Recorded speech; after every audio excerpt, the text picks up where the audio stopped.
Hi there and welcome back to Lorena's Labyrinth. Just a reminder, this video is part 2 in a series on mental health. And if you haven't listened to part 1, I do recommend that you do so.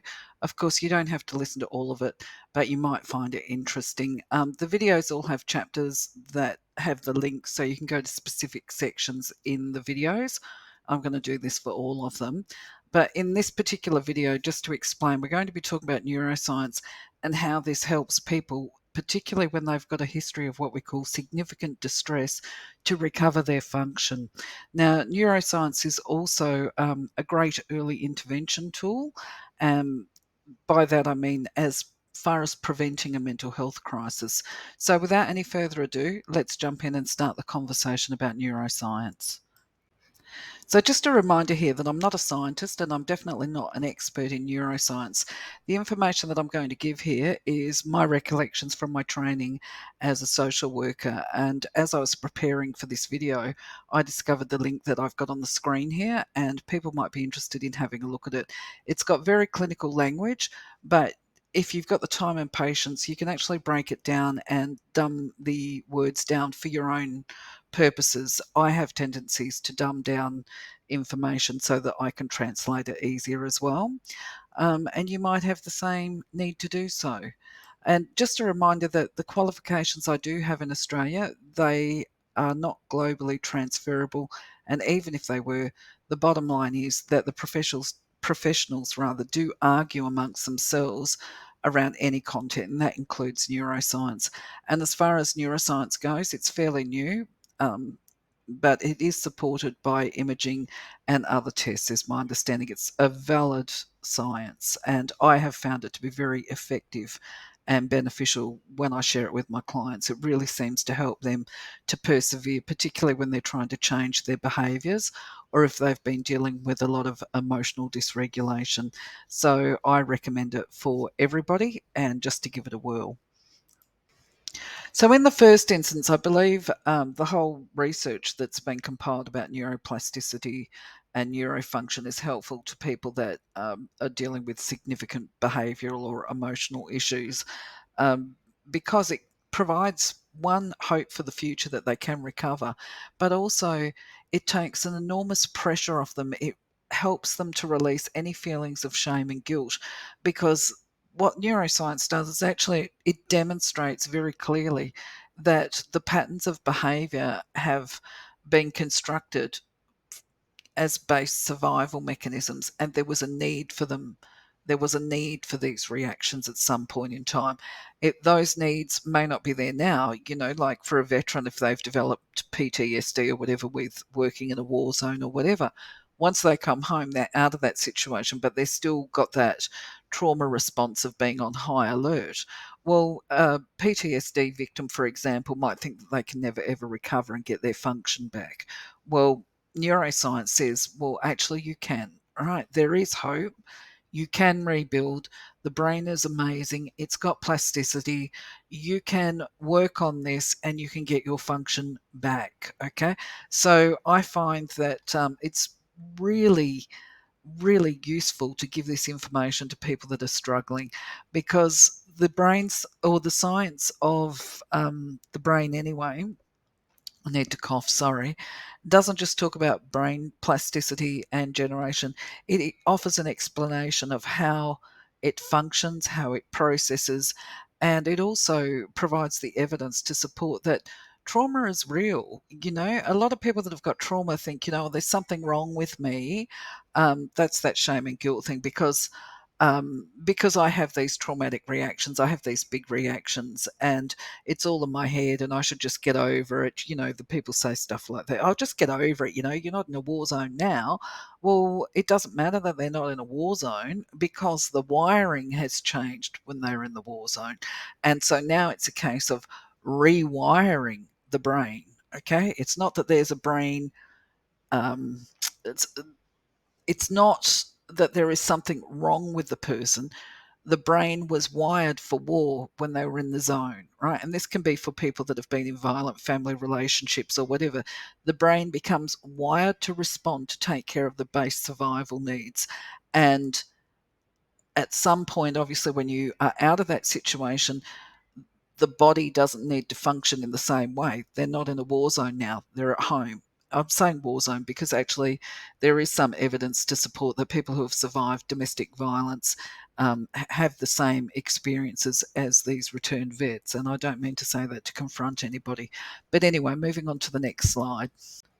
So I was having a little thought when I was looking at this slide, and I was thinking, honest to God, if I was working with my clients, I absolutely would not be going into this level of detail because I don't think that anybody's really that interested within that kind of setting.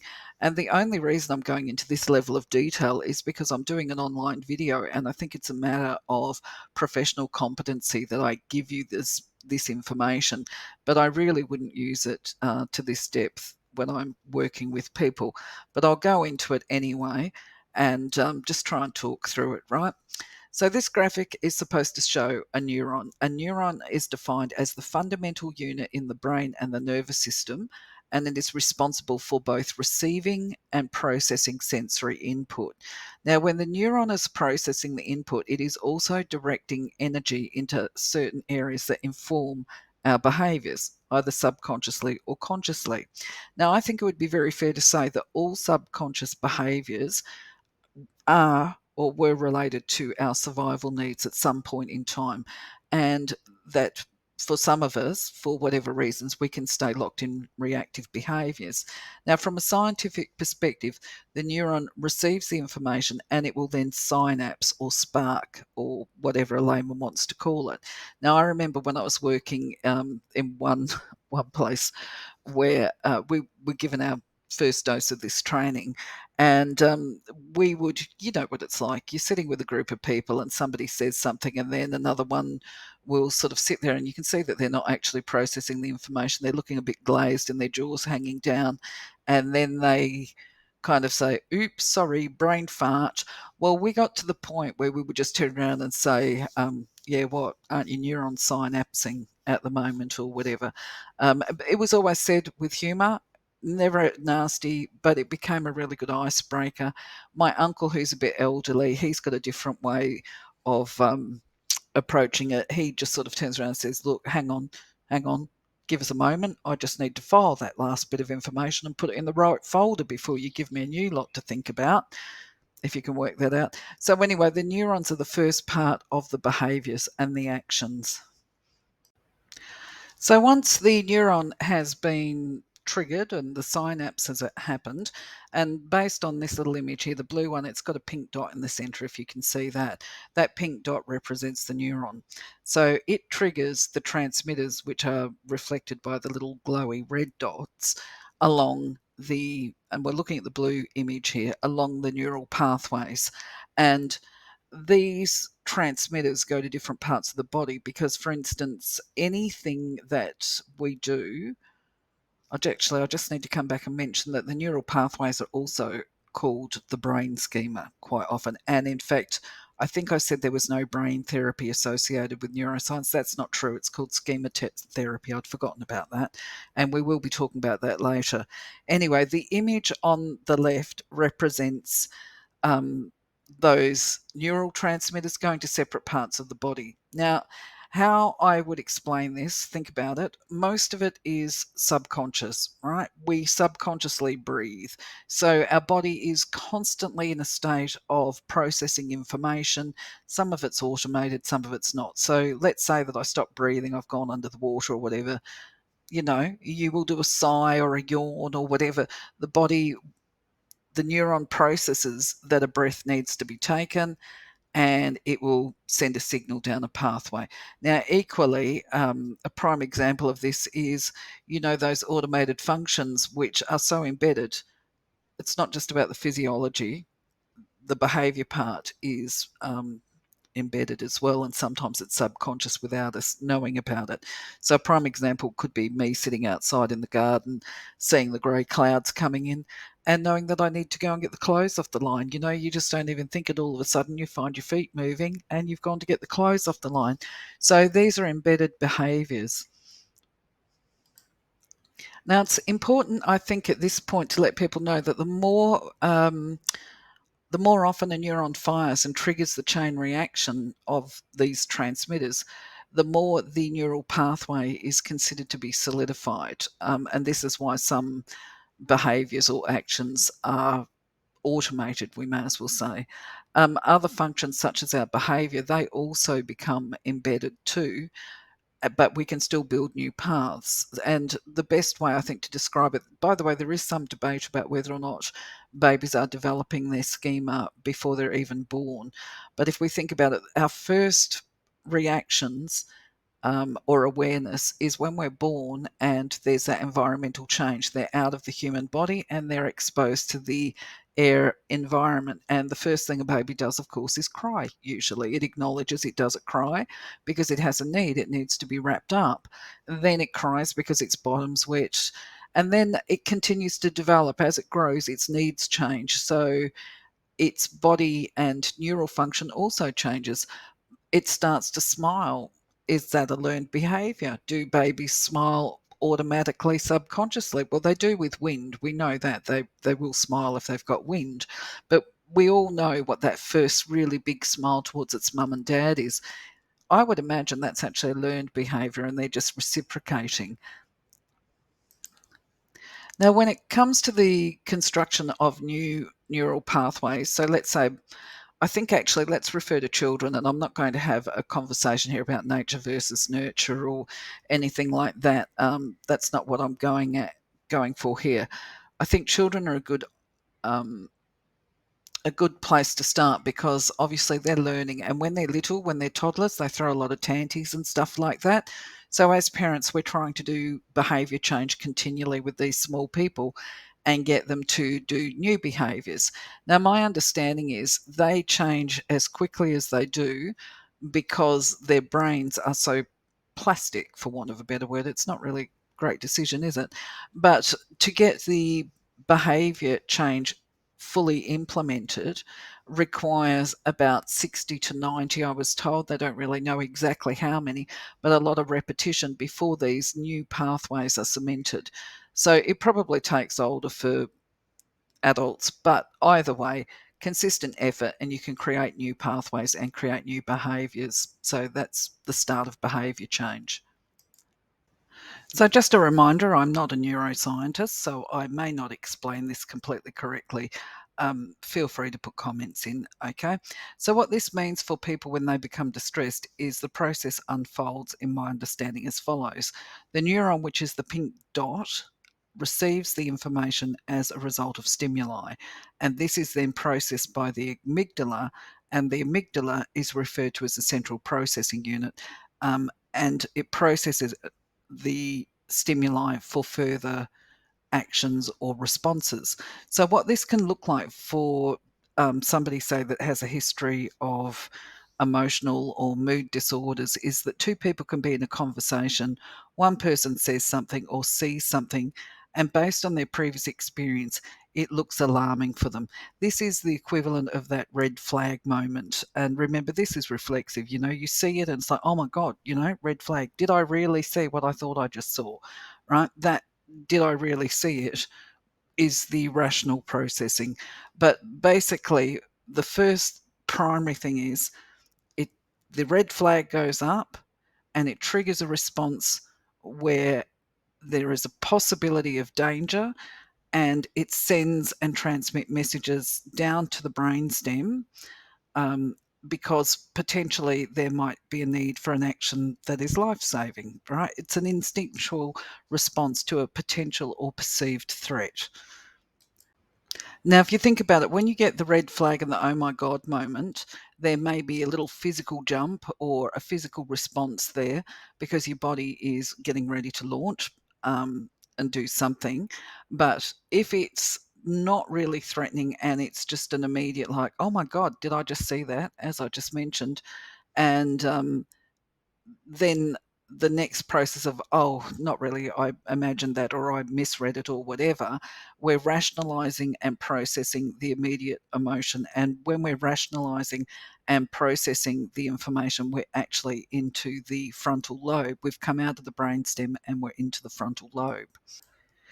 For somebody that hasn't had a lot of life threatening situations, they can get into the frontal lobe far more quickly. than other people that perhaps have been exposed. And I think I probably will use the term veterans for this, because I think extremes of situations are always helpful as part of demonstrating a situation. So for a returned service person, perhaps they might stay stuck in that amygdala reaction for a bit longer until they can bring it around and process. Um, but in that in between time, it can be quite difficult. Um, do you know, I actually should point out here as well, sorry about this sort of thinking out loud kind of thing. I do actually write myself notes, but sometimes I don't like the notes that I've written. Okay, so people such as veterans, they're not the only people that have these kind of responses. There are demographics that have these trauma responses beside from veterans, and the science has actually evidenced, I believe, unless it's changed, that people that have lived within domestic violence situations, certainly for a prolonged term, they can actually experience the same symptoms as the veterans do. So they should remind, all parties need to remember that the brain has this capacity to regenerate itself and to recover, and that all people can live well. So even if there is trauma, and apparently science has shown that trauma does show up on the schema as a brain injury, there is still opportunity to recover and live a life of meaning and function. So, for those people with the trauma injuries that have had to endure these life death situations, and not just them, there are other cases where people can be stuck, right, or become stuck. It's that brainstem response. Instead of flicking into the frontal lobe, they tend to get stuck in that brainstem response of survival, where it's I'll go into fight and flee shortly, but where it can be quite difficult for them. Now, I should point out also that there is such a condition as vicarious trauma, and this is where people who live with um, or work with traumatized people can end up experiencing trauma themselves because they have a heightened sense of empathy. So I learned about this back in my training with social work. But back to the problems of being locked in the brainstem, the reactions that people have, they don't have to be violent, but they will generally be destructive. Remember, everybody is individual. It's not the same for one person, it's not one size for all. But what I say, or why I say destructive, is because sometimes it's self destructive. It doesn't hurt anybody else. But I also need to put in here too, if you're going to write comments up here about your own experiences, please do make sure that you de identify in the comments and be very cautious that you don't expose somebody else's suffering when you put your comments on the wall. So let's go back to what might happen if a person is stuck in the brainstem. In my experience, sometimes it can be a violent reaction, because when they are in this survival mode, they are definitely geared for survival. I mean, that's what it's all about. So, the most simple example I can give of how this might work is when I was working in a residential facility, and our residents either came out of the prisons or off the streets after bouts of homelessness. And they had a heightened exposure to violence. So, when they're sleeping rough, they sleep on high alert, so that if there is a potential threat for them while they're sleeping, they can respond and survive naturally. So it was quite risky. Sometimes we would need to do welfare checks on them. And I was always extremely mindful that when I was doing a welfare check, and you would do it because obviously there was a risk of them dying, perhaps they've overdosed or something like that. I would go into the rooms and I would call their names, getting louder and louder and louder to give them time to wake by themselves, especially if they were in a really deep sleep. Sometimes you couldn't see them breathing, they were so deeply asleep. And yeah, as I said, you'd worry that they died overnight. So I would be calling out, and if they didn't respond, then I would go closer, and then I would shake them to see if they were awake. Now, I've seen people walk right in up close to them, trying to be all sweet and kind, and leaning over them and whispering, "Are you awake? Are you awake?" No, no, no, my God, I would never do that. I had to pull somebody up, and I whatever. Anyway, it's just completely unsafe. What I would do is go to the end of the bed, calling out. I would come within an arm's reach so that I could jump back, because I would wiggle their toes and get out of kicking distance as quick as I could, because when they are so highly sensitized to danger, they will launch out of that bed. They probably may not even have their eyes open and their fists are up and they're ready to give it a crack, because they have been exposed to so much danger, right? So we can't blame them. These are learned responses that they've got. So anyway, just as a bit of amusement there, my taking the approach that I did was also enough time to give them time to watch a fat girl go running, because I would definitely run if they came at me. But fortunately, that never happened. So anyway, it doesn't always have to be violent. Other times, destructive behaviours are the ones that are self sabotaging, and taking offence where no offence was intended, and having a massive overreaction to the stimuli. And that can alienate people that could potentially have been helpers or supporters. Um, Other examples of embedded or excuse me, or entrenched behaviours can be when a person is reminded of another person that hurt them, and it could be that they've got a trick. I'm going to use red hair or grey hair. There was somebody with red hair or grey hair that hurt them in the past, so therefore in their mind they have to be very cautious of all people that have got red hair or grey hair, because they might sort them. So then they adopt this, or they might hurt them. So then, and I've had clients like this, then they establish this attitude of, well, if they're going to hurt me, I'm going to get in first and I'm going to sort them out. I'm going to react verbally at them. I'm going to do X and Y. And all that happens is that they just create really big problems for themselves, and their dreams are even further away than ever. So it's a form of self sabotage. So, what we're talking about here, those kind of reactions, is actually the fear based reactions, and they're the amygdala responses. Um, and they have a physical reaction with people. So, usually, these are the four that are generally referred to: fight, flight, freeze, fright. Anyway, where I'm going with this is it's all instinctual. Even if it's a violent, even if it's emotionally reactive, it is instinctual responses. And many people are not aware that they're reacting out of fear when they're responding or reacting to these triggers, until they are able to raise their awareness. Now, what we mean by raising awareness or self awareness is where they are able to recognize, firstly, their emotional reactions, and secondly, to modify those reactions, the physical reactions, which are the behaviors, and get them out of we call it the brainstem, get them out of the brainstem and into the frontal lobe, so that they can create the life that they envisage, where they can feel peaceful, loved, valued, and cared about by the other people in their life, whether it's at home or whether it's in the family unit. This little image here obviously shows the cat getting ready to have a fight. You got the boys that are actually already having a fight. You've got the lady pulling the hood over her eyes because she's freezing. She doesn't want to know about it. And you've got the flight happening with the legs. That person's running from danger, perceived danger. It doesn't matter if the danger is real or not. They perceive it as danger, and they take the base survival actions. Now, as I was doing this video, I thought to myself, the brain is a funny thing, but not necessarily in a ha ha ha sort of way, right? Just revisiting the conversation about trauma for a moment, I recall one woman saying to me that her daughter had been diagnosed with borderline personality disorder. Now, that condition's usually associated with childhood trauma, but the mother was saying to me, well, my daughter never had any trauma, um, not that I know of, and, whatever, deny the trauma aspect. But the interesting thing was that I'd known the mother and the daughter many years earlier, but we had become separated, if you like. I moved and she moved and that kind of thing. And we'd recently reconnected after many years of not seeing each other. So I was able to turn around and say to her, you think your daughter didn't have any trauma?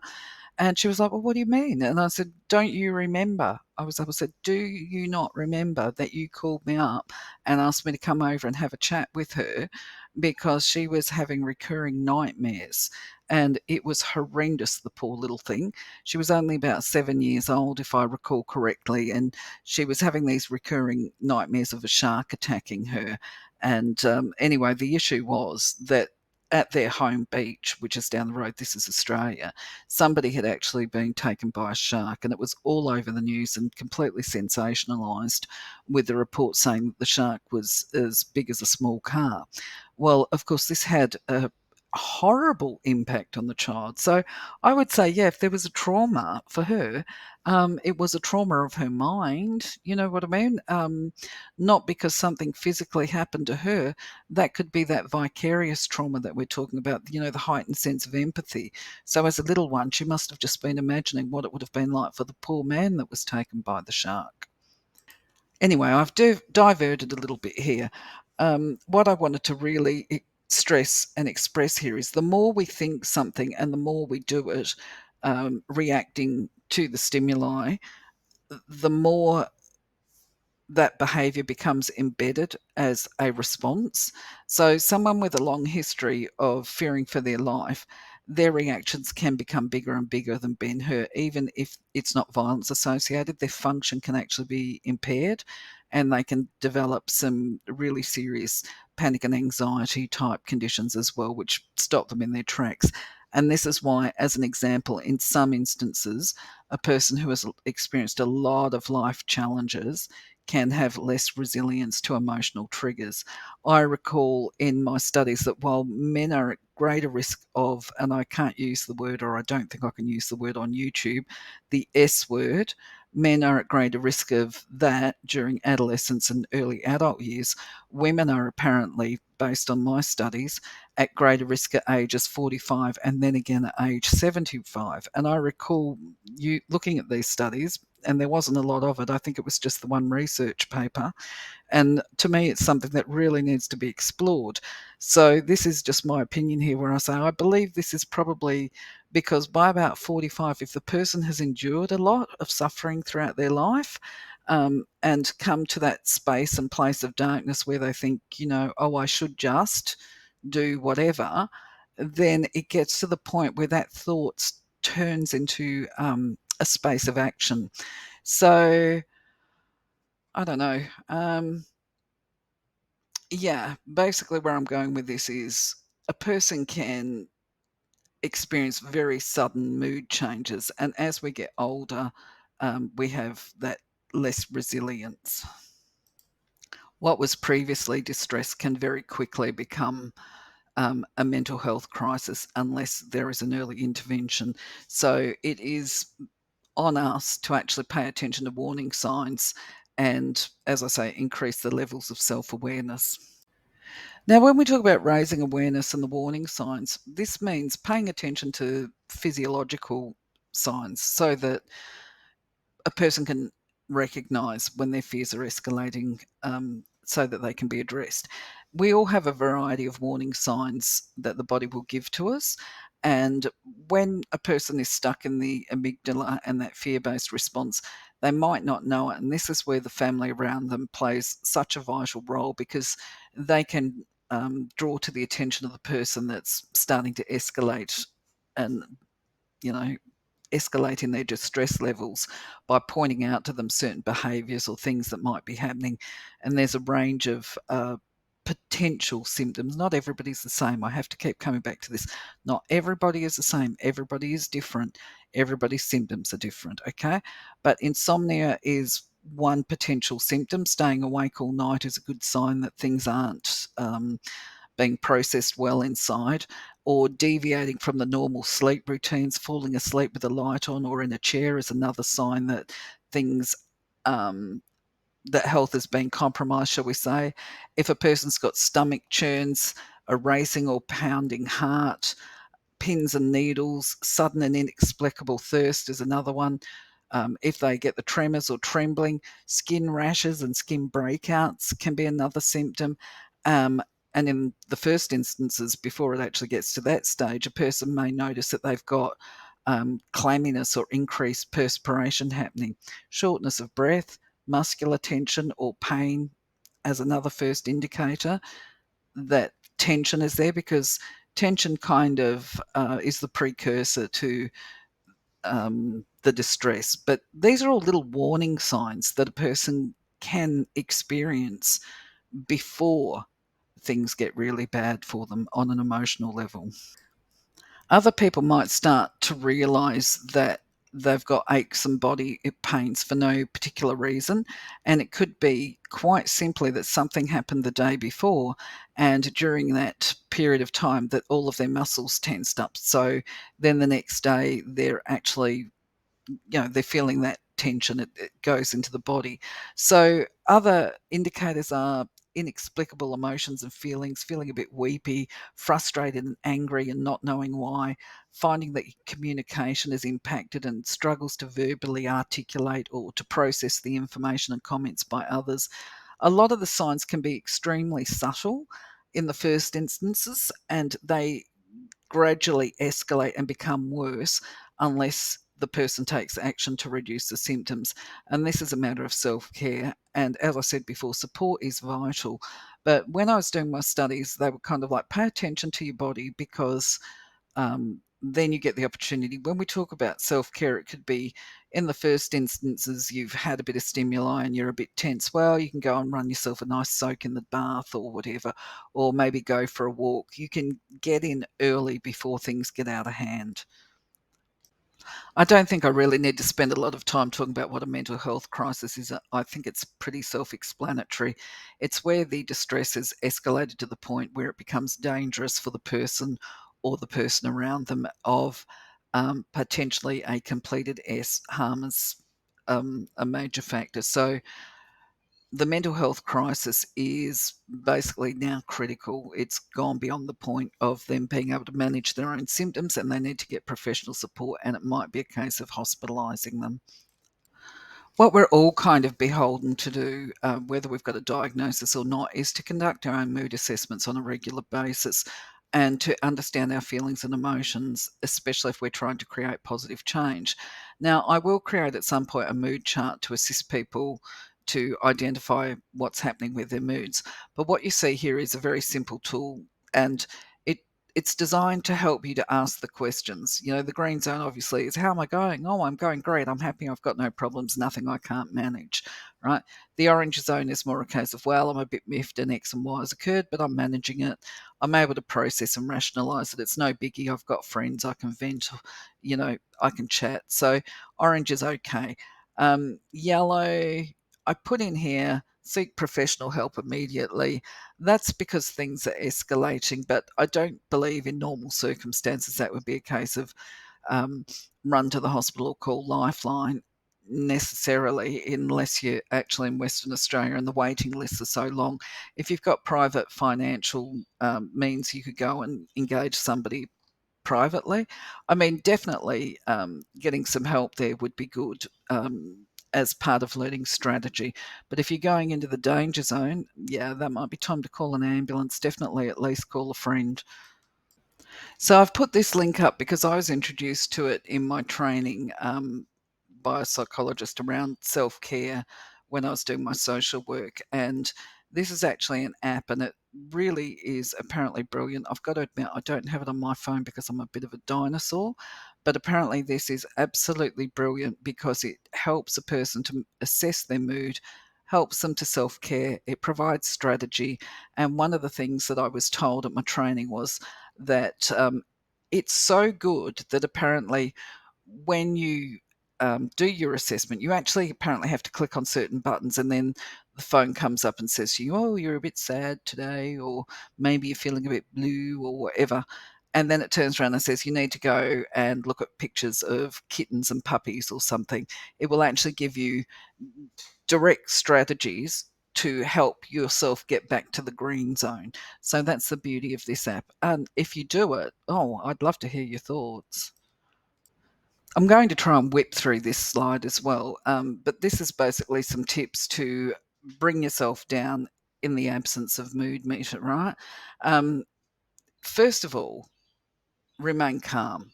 If you're caring for somebody, be calm, right? There is a point for a mental health first aid intervention, and I'm going to do a video and it'll go in the description here. But for the immediate strategy where there's a crisis, remain calm. If you're the carer, you need to remain calm as well. There's no need to get hysterical and be running around. That just escalates things and exacerbates problems.